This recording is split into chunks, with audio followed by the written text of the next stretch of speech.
Saint Augustine on the Most Holy Trinity, Book 10, in which there is shown to be another Trinity in the mind of man, and one that appears much more evidently, vies in his memory, understanding, and will. The love of the studious mind that is of Chapter 1. The love of the studious mind that is of one desirous to know is not the love of a thing which it does not know. Let us now proceed then in due order with a more exact purpose to explain the same point more thoroughly. And first, since no one can love at all a thing of which he is wholly ignorant, we must carefully consider of what sort is the love of those who are studious, that is, of those who do not already know, but are still desiring to know any branch of learning. Now certainly in those things whereof the word study is not commonly used, love often arises from hearsay, when the reputation of anything for beauty inflames the mind to the seeing and enjoying it.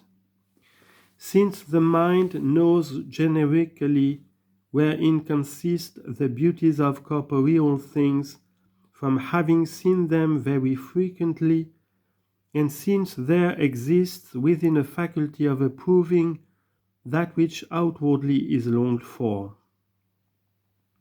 And when this happens, the love that is called forth is not a thing wholly unknown, since its genus is thus known. But when we love a good man whose face we never saw, we love him from the knowledge of his virtues, which virtues we know abstractly in the truth itself. But in the case of learning, it is for the most part the authority of others who praise and commend it that kindles our love of it. Although nevertheless we could not burn with any zeal at all for the study of it, unless we had already in our mind at least a slight impression of the knowledge of each kind of learning. For who, for instance, would devote any care and labor to the learning of rhetoric, unless he knew before that it was the science of speaking? Sometimes again we marvel at the results of learning itself, which we have heard of or experienced, and hence burn to obtain by learning the power of attaining these results.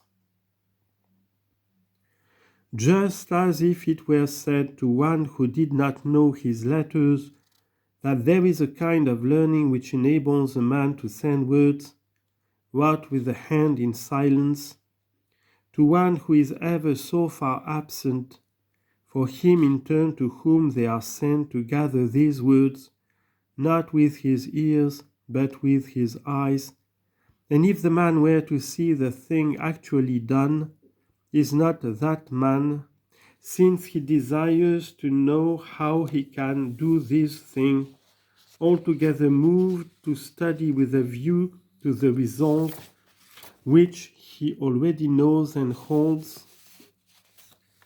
So it is that the studious zeal of those who learn is kindled, for that of which anyone is utterly ignorant, he can in no way love. So also, if anyone hear an unknown sign, as for instance the sound of some word of which he does not know the signification, he desires to know what it is, that is, he desires to know what thing it is, which it is agreed shall be brought to mind by that sound, as if he heard the word temetum, wine, uttered, and not knowing should ask what it is. He must then know already that it is a sign, i.e., that the word is not empty sound, but that something is signified by it. For in other respects, this trisyllabic word is known to him already, and has already impressed its articulate form upon his mind through the sense of hearing. And then what more is to be required in him that he may go on to a greater knowledge of that of which all the letters and all the spaces of its several sounds are already known, unless that it shall at the same time have become known to him that it is a sign, and shall have also moved him with the desire of knowing what it is the sign. The more then the thing is known, yet not fully known, the more the mind desires to know concerning it what remains to be known. For if he knew it to be only such and such a spoken word, and did not know what it was the sign of something, he would seek nothing further, since the sensible thing is already perceived as far as it can be by the sense. But because he knows it to be not only a spoken word, but also a sign, he wishes to know it perfectly, and no sign is known perfectly, except it be known of what it is the sign. He then who with ardent carefulness seeks to know this, and inflamed by studious zeal perseveres in the search, can such an one be said to be without love?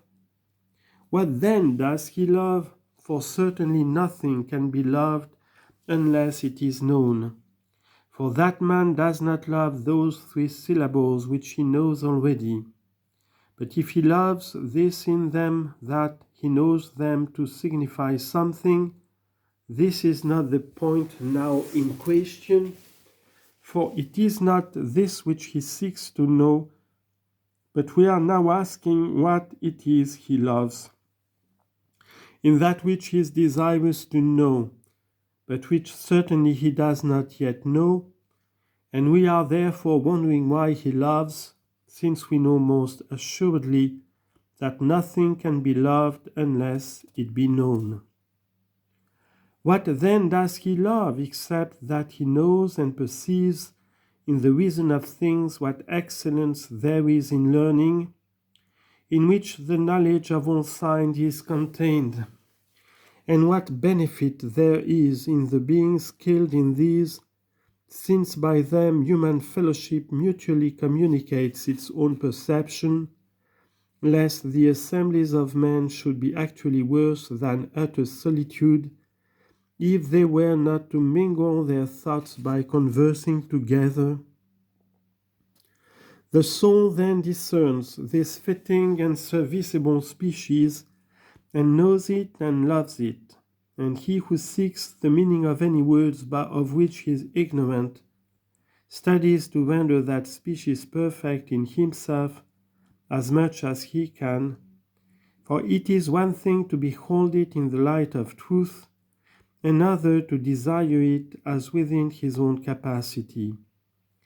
For he beholds in the light of truth how great and how good a thing it is to understand and to speak all tongues of all nations, and so to hear no tongue and to be heard by none as from a foreigner.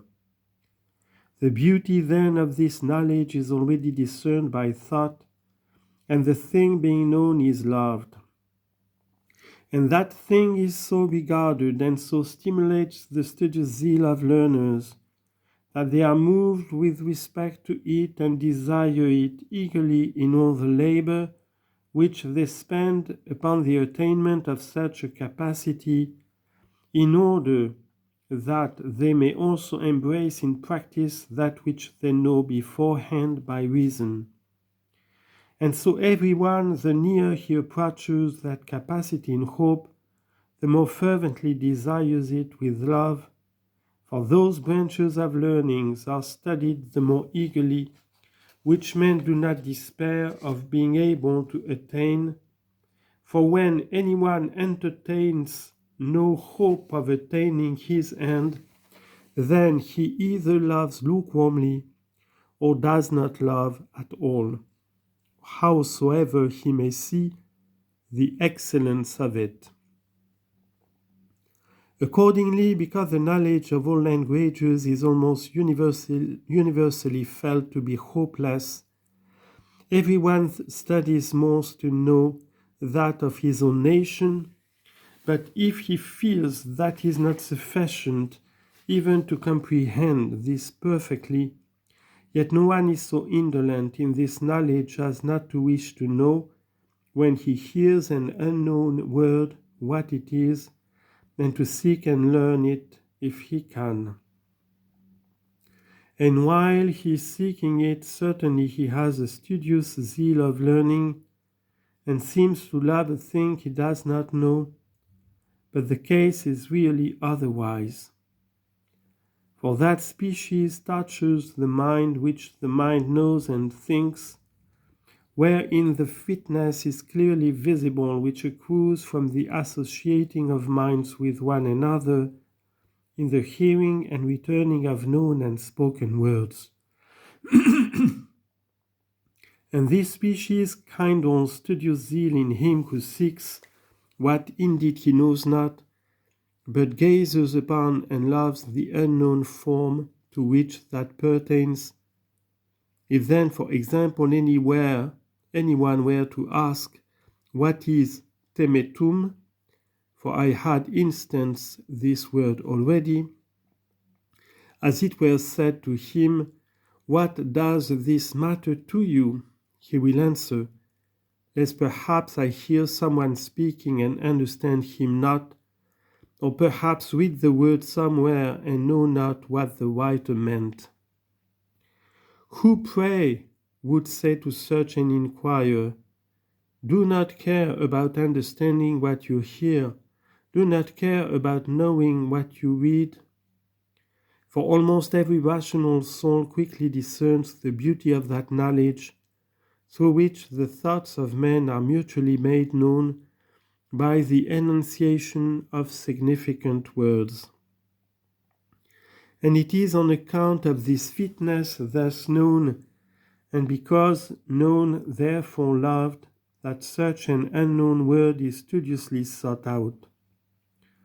When then he hears and learns that wine was called temetum by our forefathers, but that the word is already quite obsolete in our present usage of language, he will think perhaps that he has still need of the word on account of this or that book of those forefathers.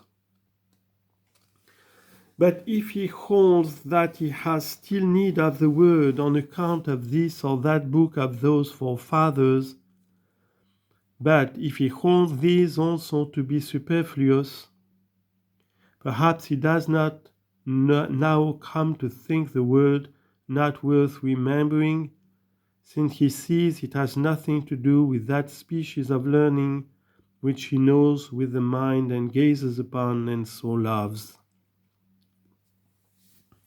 Wherefore, in all cases, the love of a studious mind, that is of one that wishes to know what it does not know, is not the love of that thing which it does not know, but of that which it knows, on account of which it wishes to know what it does not know. Or if it is so inquisitive as to be carried away, not for any other cause known to it, but by the mere love of knowing things unknown, then such an inquisitive person is doubtless distinguishable from an ordinary student, yet does not any more than he love things he does not know. Nay, on the contrary, he is more fitly said to hate things he knows not, of which he wishes that there should be known, in wishing to know everything. But lest anyone should lay before us a more difficult question, by declaring that it is just as impossible for anyone to hate what he does not know as to love what he does not know, we will not withstand what is true, but it must be understood that it is not the same thing to say he loves to know things unknown as to say he loves things unknown.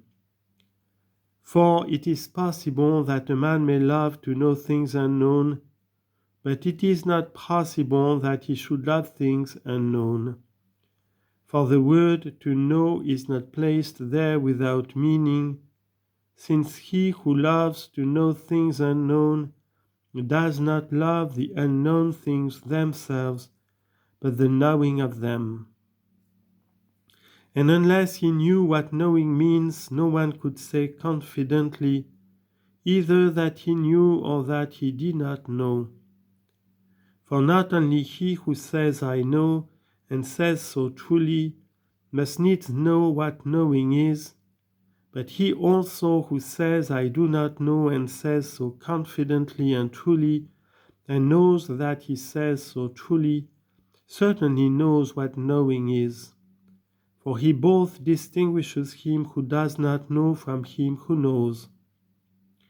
When he looks into himself and says truly I do not know, and whereas he knows what he says this truly, whence should he know it if he did not know what knowing is? Chapter 2. No one at all loves things unknown.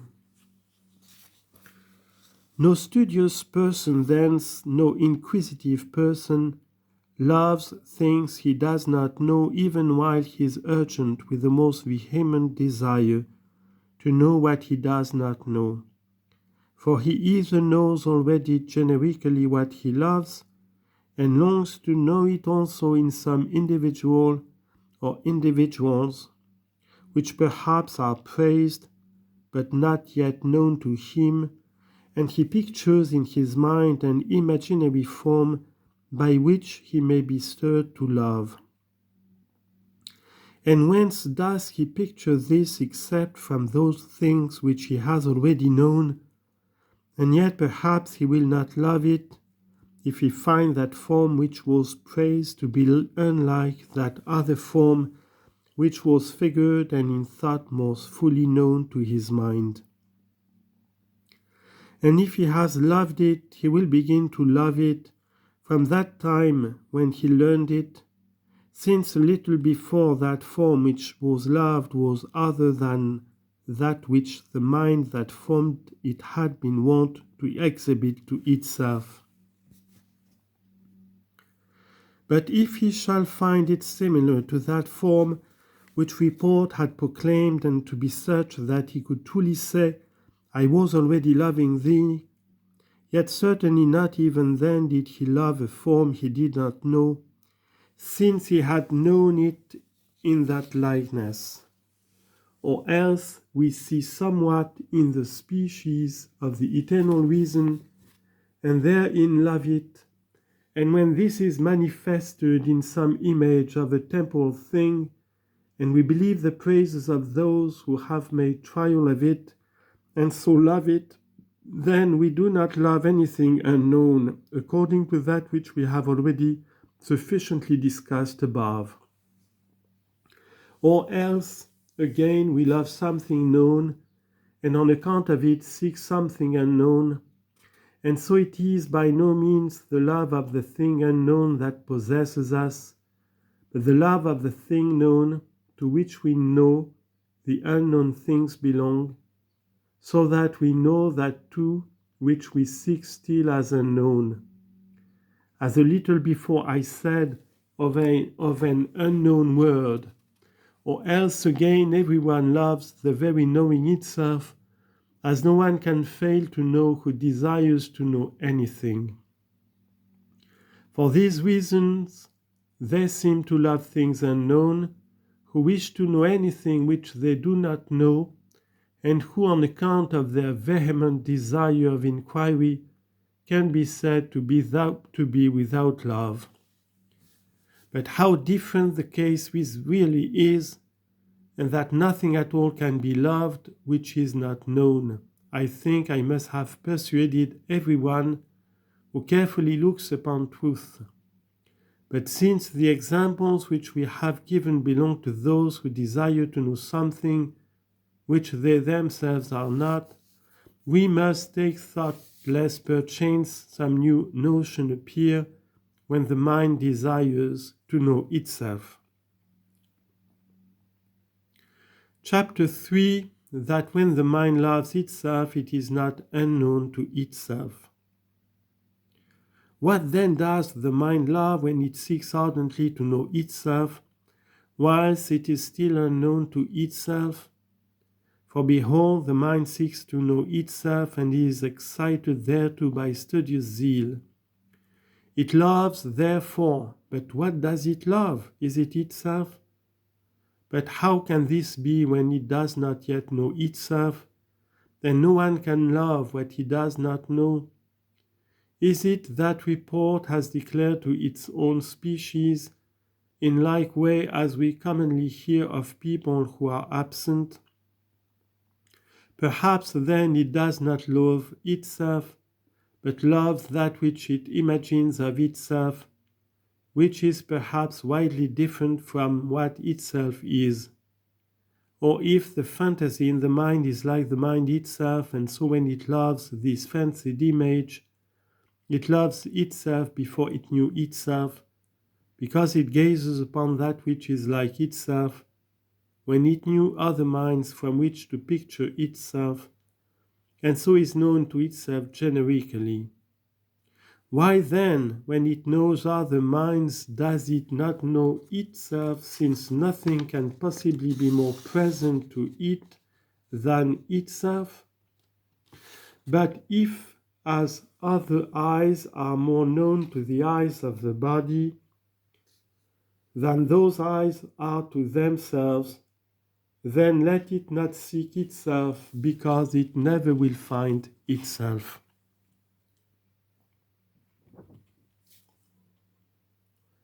For eyes can never see themselves except in looking glasses, and it can be supposed in any way that anything of that kind can be applied also to the contemplation of incorporeal things, so that the mind should know itself as it were in a looking glass.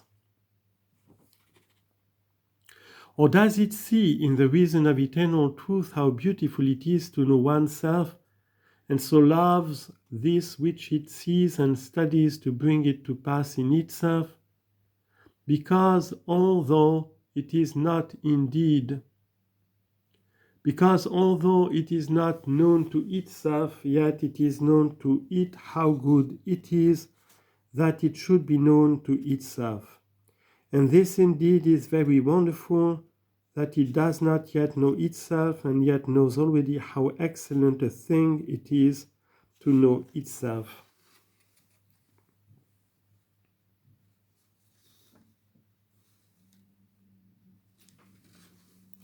Or does it see some excellent end vies its own serenity and blessedness by some hidden remembrance, which has not abandoned it, although it has gone far onwards, and believes that it can't attain to that same end unless it know itself?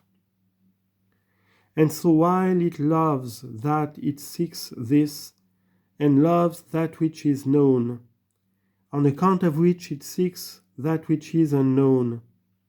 But why should the remembrance of its own blessedness be able to last, and the remembrance of itself not to be able to last as well, that so it should know itself which wishes to attain, as well as know that to which it wishes to attain? Or when it loves to know itself, does it love not itself which it goes nor yet know, which it does not yet know, but the very act of knowing, and feel the more annoyed that itself is wanting to its own knowledge, wherewith it wishes to embrace all things?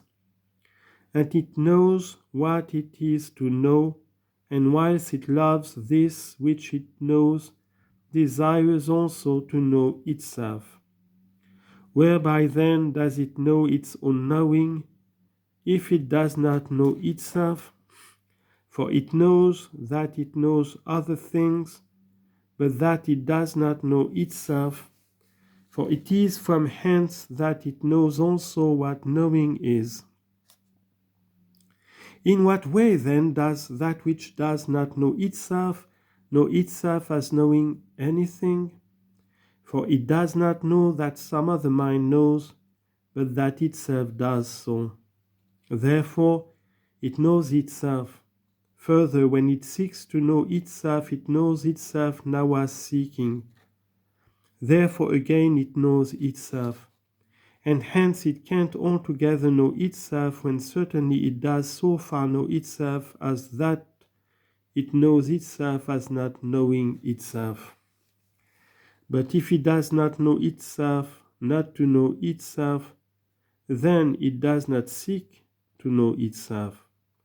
And therefore, in the very fact that it seeks itself, it is clearly convicted of being more known to itself than unknown. For it knows itself as seeking and as not knowing itself, in that it seeks to know itself. Chapter 4. How the mind knows itself, not in part, but as a whole. What then shall we say? Does that which knows itself in part not know itself in part? But it is absurd to say that it does not as a whole know what it knows. I do not say it knows wholly, but what it knows it as a whole knows. When therefore it knows anything about itself which it can only know as a whole, it knows itself as a whole.